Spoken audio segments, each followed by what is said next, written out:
There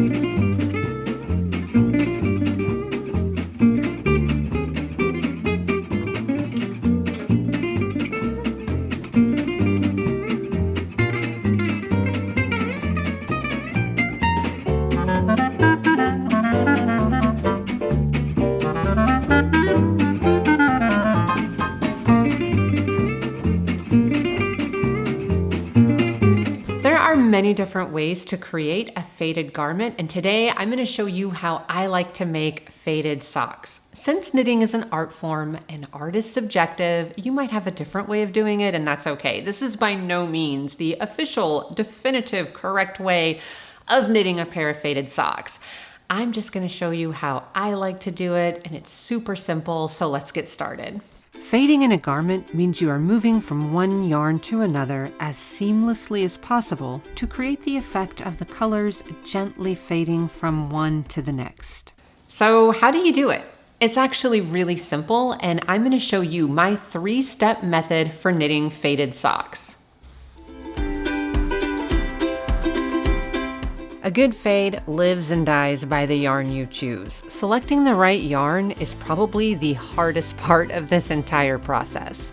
I like to work with speckled yarn as opposed to variegated yarn when fading. Speckled yarn is typically one solid or tonal color with speckles of other colors layered on top during the dyeing process.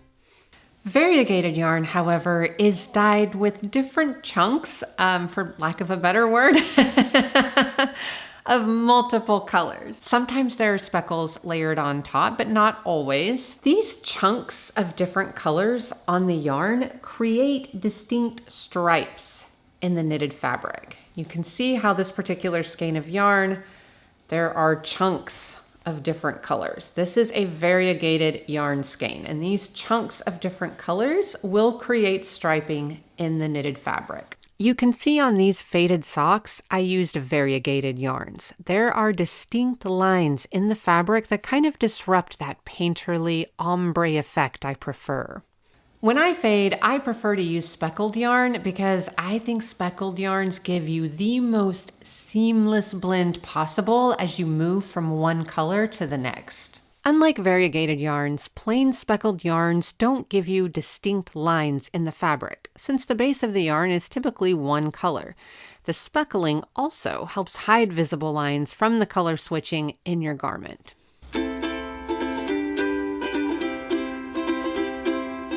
When I knit faded socks, I usually go with one of 2 color stories. In these socks, I knit with 3 different shades of purple yarn: a light purple, a medium shade of purple, and a dark purple.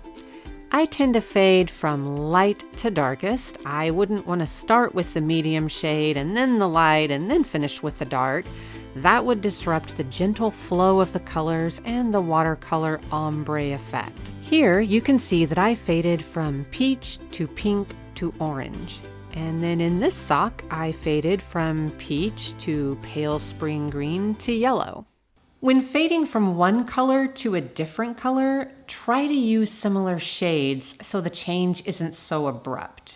You can see in this sock that when I faded from pink to orange, the pink and orange yarns are similar shades. One isn't drastically darker or lighter than another. In this sock, all 3 colors are about the same shade. The green is perhaps a little darker. You'll notice when the colors are different shades, I follow my rule of fading from lightest to darkest.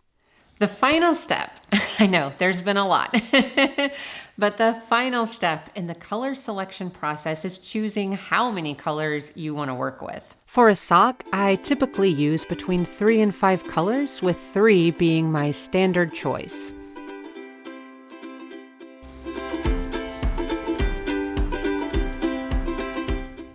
Once you have your colors selected and you've arranged them in the order that you want, for me, that's from lightest to darkest, it's time to pick your pattern and then cast on. You can do a fade on pretty much any pattern, from plain stockinette basic socks to cables to lace to texture.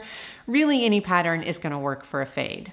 Once you've got your pattern picked out, the next decision you have to make is when you're going to blend from one color to the next on your sock. I just eyeball it to get a relatively even distribution of my colors. In this sock, I used 4 colors. So my cuff and heel are the first color. Then I started blending in my second color at the gusset decreases, then my third color halfway through my foot, then my fourth color just before the toe. The blending takes about an inch of fabric. On this sock, I used 3 colors. So I started blending in my second color about an inch before my heel, then I started blending in my third halfway through my foot, giving me a fairly even distribution of all 3 colors. On this sock, however, I didn't want an even distribution of colors. I wanted a lot more of this darker color than the other 2 colors. So I started blending in my second color shortly into the leg, then I started blending in my third and final color just before the heel. One thing I never do is start blending in a new color on the heel flap. You can see in both these socks, I never blend on the heel flap. I always blend either before I get to the heel flap or on the gusset decreases, but never on the heel flap itself. So when you're knitting faded socks, you're blending in your colors, make sure that you either start blending in well before the heel flap so that you're done blending that new color in by the time you get to the heel flap, and make sure that it's okay for you to blend to a new color once the heel flap is done. In other words, you've kind of worked it out to where including your heel flap, that section of color is as long as you want it to be. As for how you blend, that's the easiest part. Some people like to simply just alternate rounds. They'll knit with color 1 for a round, then color 2 for a round, then color 1 for a round, then color 2 for a round, then color 1 for a round, and you get the idea. They'll keep doing that for about an inch, then they'll cut color 1 and then keep on knitting with color 2 until it's time to start blending in color 3. And then they do color 3 for a round, then color 2 for a round, then color 3. You totally get the idea by now. So that's one way to do it. However, I like to do it differently.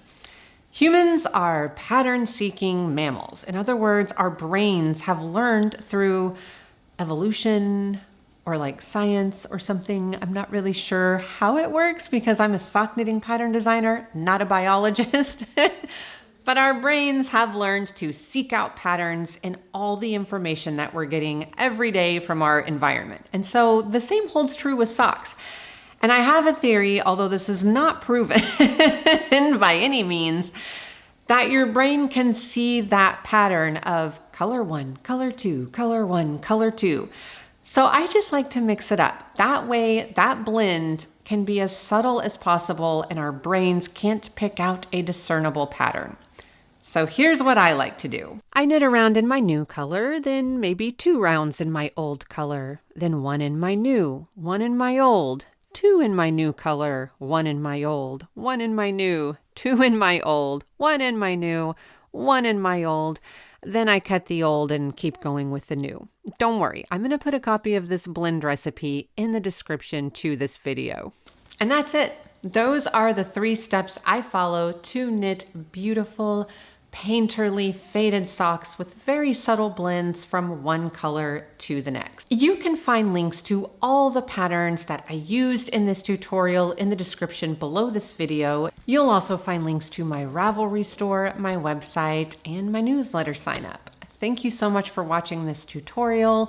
Subscribe to my channel if you want to see more tutorials like this one, and also to watch my vlog where you can actually knit pairs of socks along with me, and I show you lots of other cool stuff just about life as a sock knitting pattern designer. So thanks again for watching, and I'll see you next time.